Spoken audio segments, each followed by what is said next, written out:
let's focus on some of the causes of accountability, and it's really going to shine light on why this behavior is happening. So accountability happens because there's a lack of clarity. Accountability happens when there's no owners, or it's not clear who the owners are, or there's not feedback loops to the owners. Feedback loops are over here to that person and over here to that person, and that triangulation and drama and gossip that comes up. So it turns into accountability problems. It turns into conflict avoidance.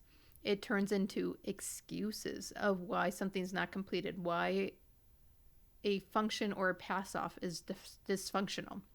So accountability, when you really look at the root cause, it's alignment. And when we work through the workforce energy management model, this is in the N category, the north category, the navigate. Everyone is aligned and on the same trail direction. And it doesn't mean that everyone has to be doing the exact same thing. It means that everyone's on the same destination. Everyone's still going to that point B from point A. So accountability is not about micromanagement. It's not about that control over people and everything that they do. It's that we're all aligned and headed in the same direction. So some steps you can take to start addressing this, especially for our small businesses, because you have a tight-knit group, you actually can move through this pretty fast because you have that connection, you have that relationship building that you've already done because you're a smaller group. You'll be able to move through these steps a little bit faster. The first one is it starts with you. It starts with your leadership. It starts with the people leading projects, product, and the people. Are they aligned? They're not getting mixed messages to the rest of the team. Those behaviors are replicated. It's harder to have excuses when everyone's aligned and clear in the direction. It's harder to hide when everyone has something they own and the good follow-up loops.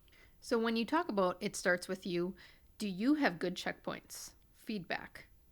Do you have alignment across your team? Do you have awareness of your own excuses that you might be using and you don't even know it?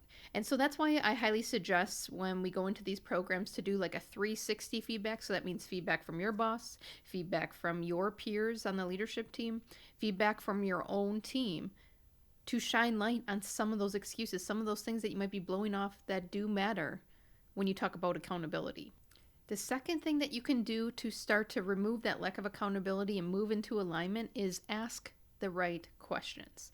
You'll see other videos regarding one-on-one meetings and leading your team value-added questions. Go check those out after this. I'll link one at the end of the video. But right questions over assumptions matters because you're either feeding the energy to a negative outcome, like lack of accountability, or to a positive outcome, like alignment. So when you say something like, why isn't this done? Why didn't we do that?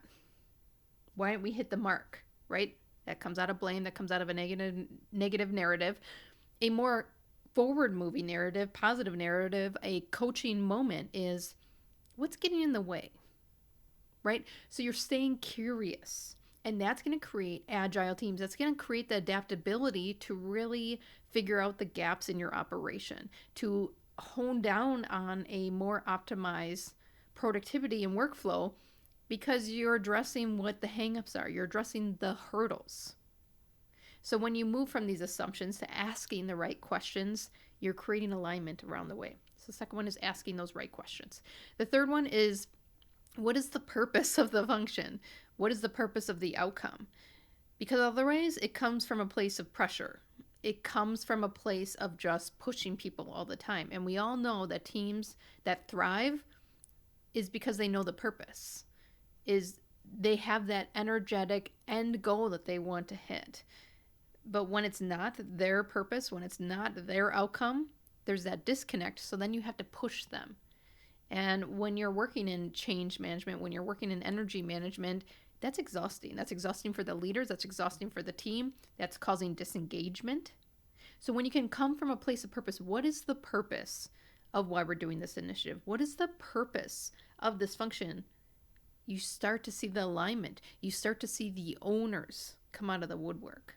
So move to more of a purposeful approach than a push approach and pressure, because the support energy change in that is going to have this natural accountability where people want to participate, which means lack of accountability is going to disappear. Now, the fourth one that I want you to think about is consistency. All right, so we talked about you leading this, right? You taking accountability for your own actions, you aligning across your leadership team and awareness of the excuses that might be across that leadership team. So that's consistency, right? Then it starts trickling down. You're asking the right questions instead of assuming, you're staying curious. And then 3, you're approaching it with purposeful actions versus pushing so that people naturally want to follow. And the fourth one is going to be that consistency. So say you have a really good day and you do those first 3 things, but then the next day you're kind of bogged down, you're overwhelmed, and you're short with people. Or you jump into those excuses and the blame, playing the victim. You just got rid of all those other actions that you did, because we all know that all this trust that you're building that's going to reduce that lack of accountability, it takes a long time to build, but it takes one event to disengage it. So when you're more consistent, you're actually breeding these behaviors of holding yourself accountable. When you're consistent, people see the predictability that, hey, I can't get away with this because I know my boss does good follow-up. I know my boss does good feedback. I know my boss is going to say what's getting in the way, right? Getting down to the root causes of why we're hitting these hurdles over and over again. So when you're consistent, people will predict your response, your behavior of accountability, and they're going to follow suit in response. So again, we're not moving to micromanagement.